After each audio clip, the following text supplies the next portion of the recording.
So I love the hybrid school of wrestling. I have nothing but respect for Funaki, for Marvel, for Don Juan. You cannot have Those respect for guys. Don Juan. That's okay. Okay. Well, no, I'm afraid of him. And don't worry, if Don Juan hasn't killed me yet, you're safe. It's like if he kills you before he kills me, then there's something really wrong. I'm like, I'll be offended first of all. Like, hey, I was standing right here.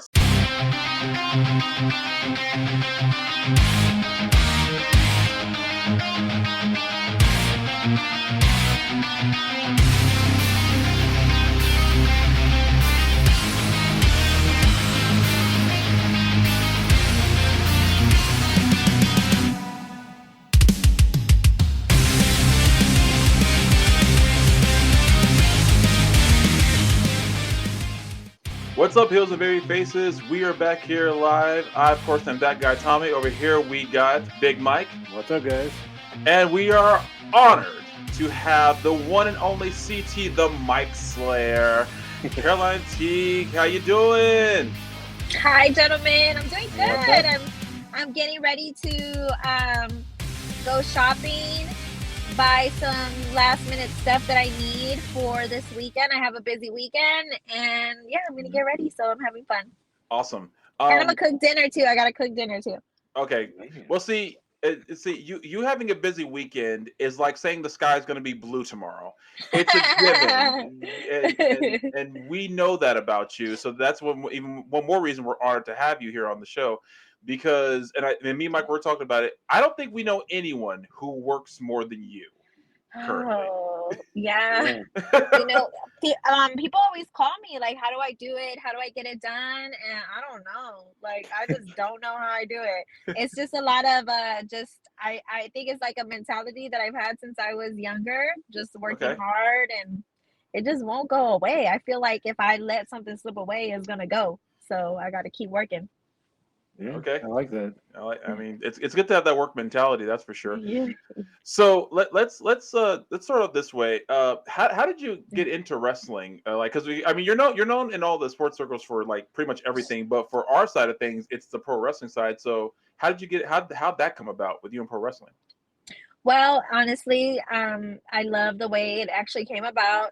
So I know you guys were at Mission Pro when I became GM, and I talked about my journey briefly. Well, basically, I won ESPN Rock the Mic competition. I beat over 150 men for that spot. I had 13,000 votes, but the votes that I collected, those 13,000, and me being in first place, that didn't solidify me winning the competition. I still had to get on air and go up against 4 other people. So they ended up selecting me to have the best take. I ended up beating everybody. And at that point, ESPN San Antonio, they would have me do interviews. I wasn't really on radio, but I was doing interviews for people that would come in. And one of those people that happened to come into the studio so I could interview them, because I was trying to get my feet wet in the business, was Brandon Oliver with River City Wrestling. He would come on ESPN San Antonio, and he had brought Rebel Tanea for me to interview her. Oh, okay. Yeah, so I interviewed her. She's amazing. She's beautiful. Yeah, she's fun. Yeah, she was really fun to talk to, and he had invited me to come out to River City Wrestling. This had to have been in 2017, 2018. Went out to River City Wrestling. I remember it was in Kirby, because that's where my parents are from. So I was in Kirby, and it was a packed show, sold out. And so I just remember being in the crowd and loving it, and didn't think he would ever like ask me to be a part of River City Wrestling. And then one day he invited me to be guest GM. And then one day he asked me to be ring announcer. So it kind of just developed my relationship with him. And I always tell people this, anybody, in private, in public, anything, you always want to show appreciation for the people that have helped you come up. And with my journey as a woman in sports media, I've had a lot of people who have tried to screw me over, but I've also had a lot of people who have helped me along the way. And I have to sing my highest praises to them. And one of the main people at the top of my list, like he's in my top 5 personally. It's Brandon Oliver, Boom Boom, because he when I was doing radio, when I was doing interviewing, people would always criticize me. I would always get dragged, all that stuff. But Boom Boom saw my potential, and he even used the analogy, I see you guys as a young Spurs team, and I want to develop you into a champion. So he never looked at my flaws as something that was going to hurt his image or his brand. He always looked at it as something that could be sharpened. So I always now we see where I'm at. I'm like doing a whole bunch of wrestling stuff, and I love it. So for me, if it wasn't for Boom Boom, like I wouldn't be doing anything in wrestling. So I have to give all the credit to him and for developing me and just being able to, I'm spreading my wings and I'm flying now, and I'm more than forever indebted. I was actually thinking of getting RCW tatted on me, but don't tell him that. I was gonna get RCW tattoo right here. But I don't know. I gotta really think that through, because I have UTSA tattooed on me. So I'm like, I might as well get RCW tattooed on me too. I mean, I would you be the first one? I want to say I saw someone do that years and years ago with their old logo. Carl Belcher doesn't have it, or Sean, or Carl might. I don't know. I gotta find out. I kind of want to surprise them with it, but now it's on the podcast. Yeah. But well, don't watch this part, Brandon. We'll put a warning for you. No, we could tease them with this, but I want to say, like, I really have been really thinking it through. So if I do it, I'm gonna surprise them one day and get it done, because this is forever, baby. That's how we roll. Well, as a fan who joined RCW actually 2 years after they started, I can tell you they've been around a long time. So yeah. Had you been into wrestling much at any point previous to that, or? So my whole life, I grew up with my family, and they were really heavy into boxing. So I was always super like into boxing and combat sports, and I have a tremendous love for the sport of wrestling. And I really think, now I think being a part of River City Wrestling and being a part of the wrestling community now, I've fallen completely in love with wrestling. But prior to that, and people make fun of me when I talk about this, but it's the truth. I'm not lying. I loved the Divas, the show that was on. I liked watching that show. It was good, and I was into the Divas. So I loved Eva. I loved the Bella Twins. My neighbor, she was one of my best friends in middle school. She was obsessed with wrestling, and all her posters were like The Rock and all that stuff. So I would watch it with her, but I wasn't heavy into the storylines, like I said, up until that time. But if I had a pinpoint when I started really watching like wrestling stuff and liking it, was during that Bella Twins era. I was into all that drama and stuff. Yeah. So me personally, been into wrestling all my life. My family, not so much. I have a younger sister, about 10 years. Same thing happened with her. She got into the Divas, and then she got married, and her, my brother-in-law's a little bit into it. So now they're like, did you watch the pay-per-view? I was like, I did. Yeah. So, I can't fault that. And that's the thing. Like, I feel like, and this brings me back to like a lot of purists. There's a lot of people who are like purists, like boxing purists. When they see a Jake Paul exhibition, they're like, well, that's Jake Paul. It's a stupid exhibition. This isn't real, blah, blah, blah.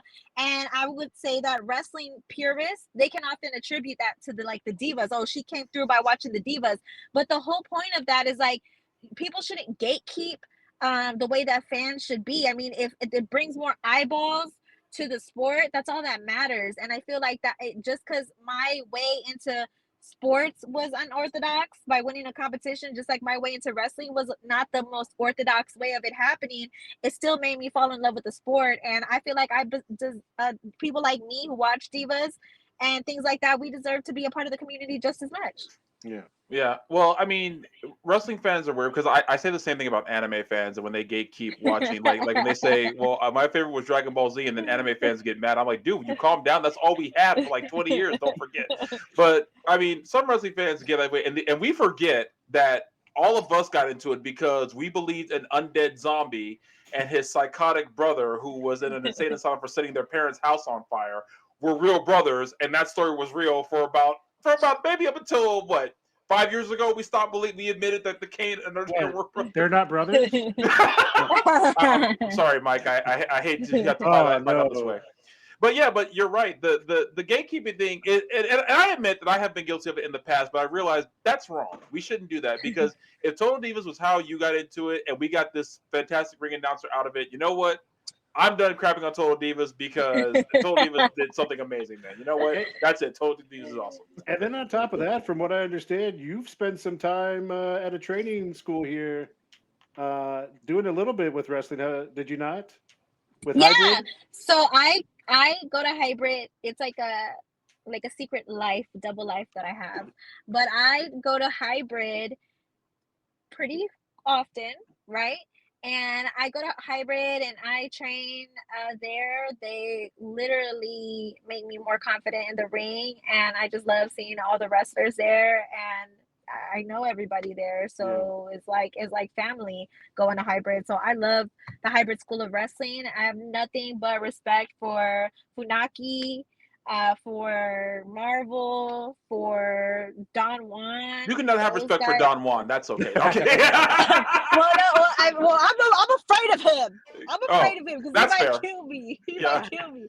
But they really like, they're very, very good at what they do, good or bad. So we're like heel or face. Like they're really good at what they do. So I have a lot of respect for them.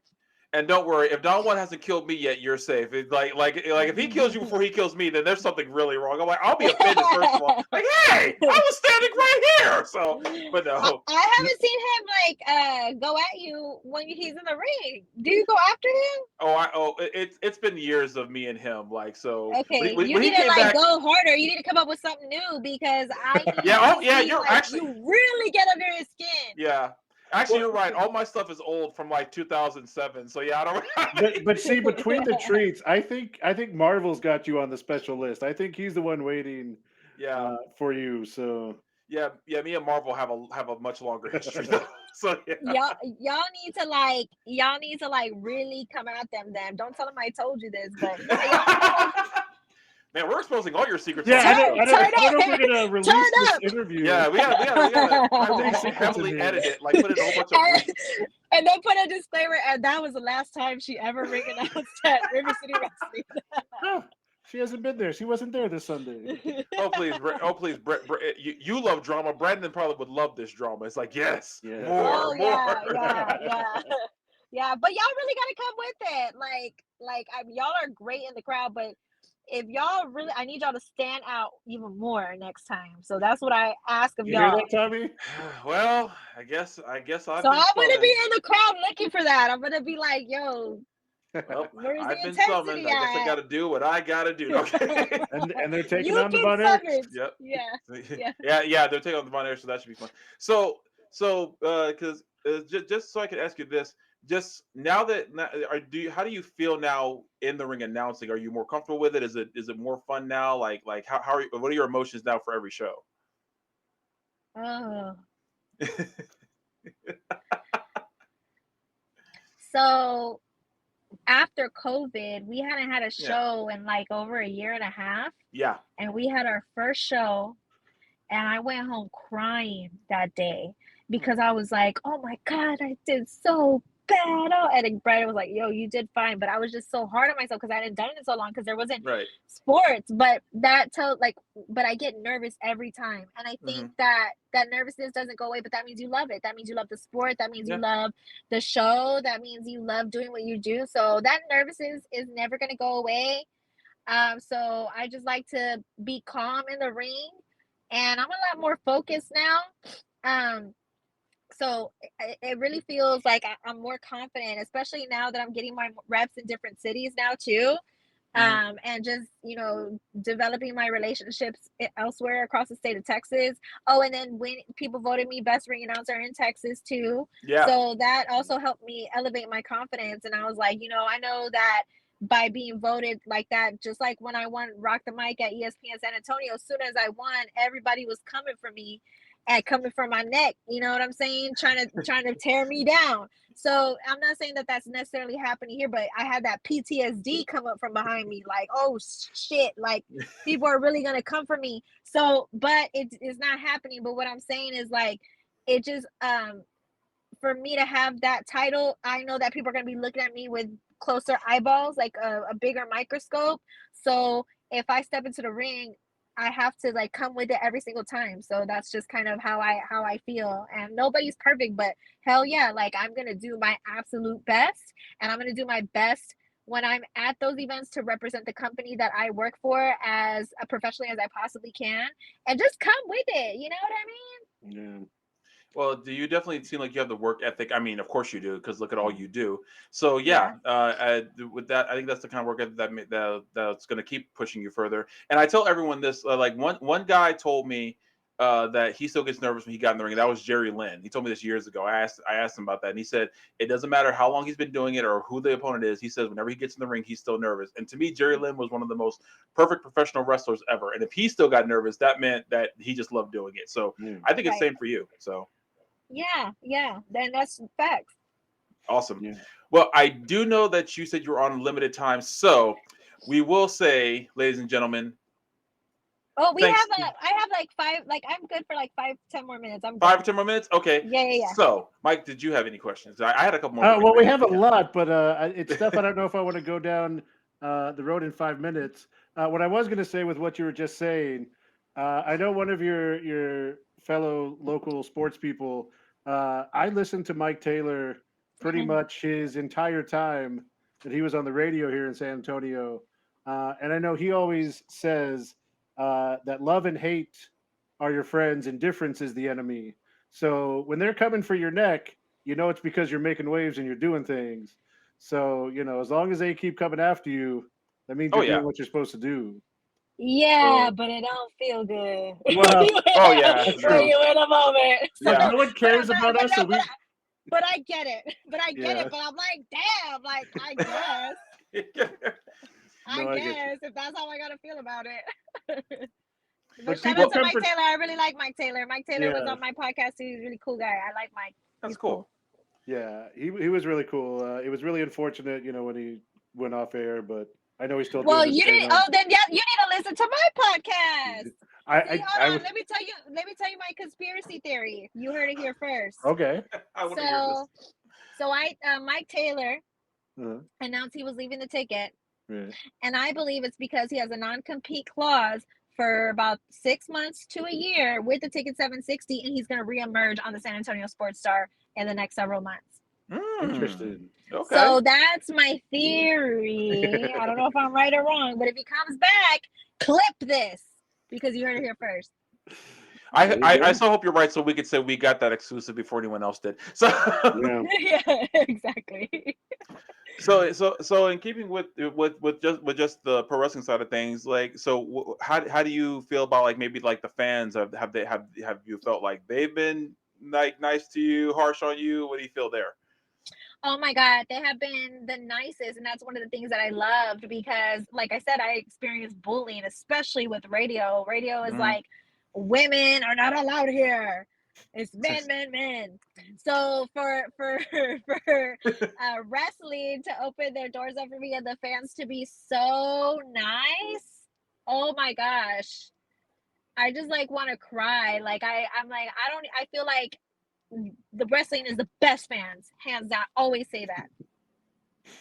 Well, we do our best, despite some gatekeeping that does happen there sometimes. I haven't experienced gatekeeping, but I'm sure. But there's gatekeeping everywhere, so Yeah, that's there why I is. gave Yeah, that Divas disclaimer. yeah. That's why you have to sometimes just ignore it. Yeah.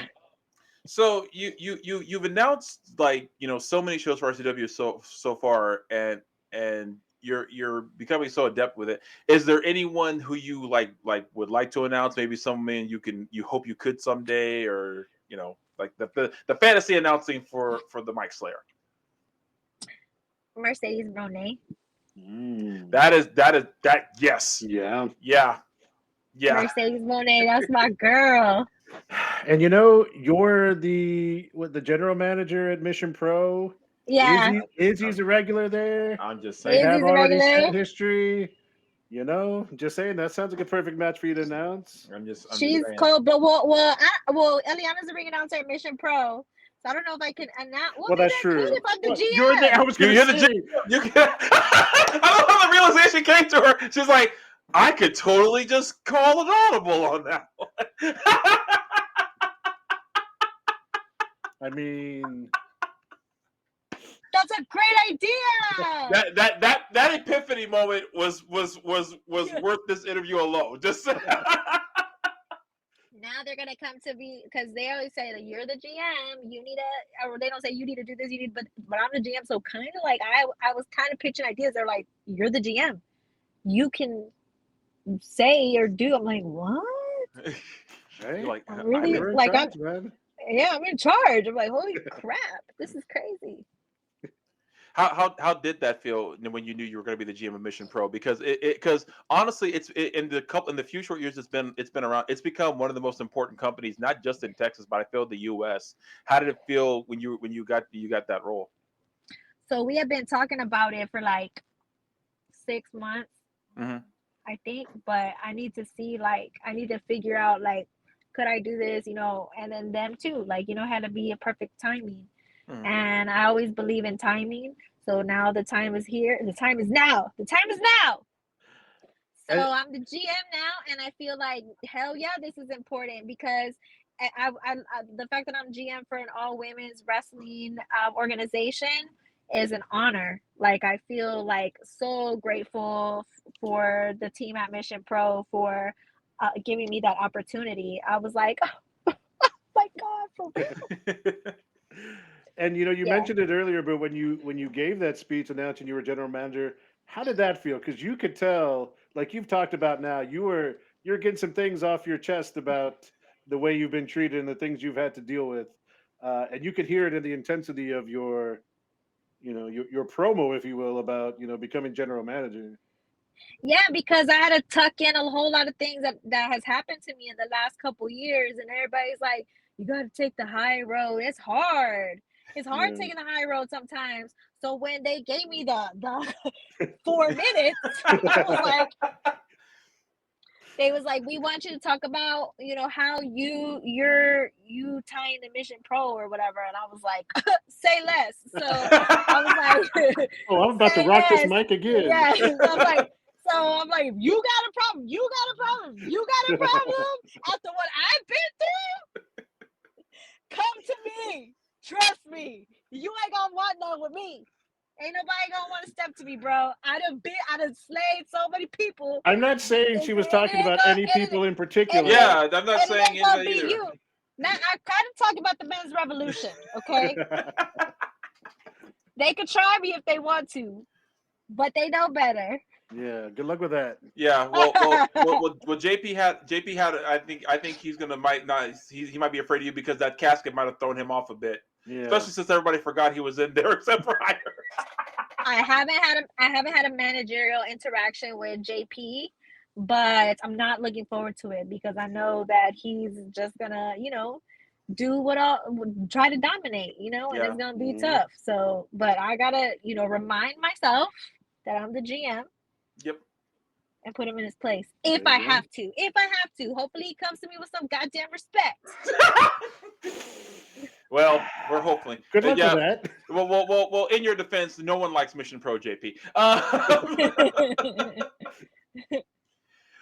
Well, I mean, let me just say from a fan side of things, when you were giving that speech, I still feel like for as low as road as you can take in pro wrestling, and believe me, you can take some low ones in pro wrestling. you still had a poise and a respect to you that I feel was very, very amazing to see. So yeah, that was awesome.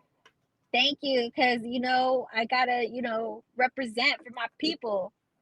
So I gotta be classy, but at the same time, what is it? What's the term? Classy and sassy. Classy, sassy, and don't take my kindness for weakness. Yeah. And I had to put on my corporate voice for a little bit. Yeah. And look, we got to say we love you representing the city in so many different facets. Yeah. Not just with the wrestling, but with the sports media, with your show. We saw your magazine shoot, and you had the big red up there, front and center, all things San Antonio. So yeah, we really appreciate that, and absolutely, we support you. So yeah, thank you so much. That means a lot to me. Well, guys, this was a ton of fun. I think we should do it again. What do you think, Mike? I think so too. I think this is part 1.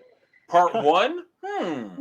Yes. Why would we call this part 1 of our talk with CT, the Mike Slayer? And by the way, such a cool name. When the first time you said it, I was like, damn it, that's awesome. it just hit me one time. I was like, wait a minute. When I get on the microphone, I really know how to put people in their place. Yeah. And that was on radio. Yeah, I think I heard you say that. I was like, did she call herself the Mike Slayer? Yeah. That is so cool. Why did I never think of that? That was awesome. And I'm excited about part 2 that we have coming up because we got a lot more to get into. So for sure. We got a lot more, definitely. Oh, yeah. We're going to do a lot more stuff. Well, guys, so stick around for part 2. That will be dropping as soon as we can. We'll keep you guessing as to when that'll be. But for now, we want to thank the lovely, the beautiful Carolina Teague for joining us. We really appreciate your time this evening, and thank you so much for joining us today. Thank you so much. Always a pleasure, gentlemen. Thank you for inviting me. Thank you. So Wrestle Geeks, for Big Mike, I'm that guy Tommy, and we will see you guys in the future. Take care. Bye, guys.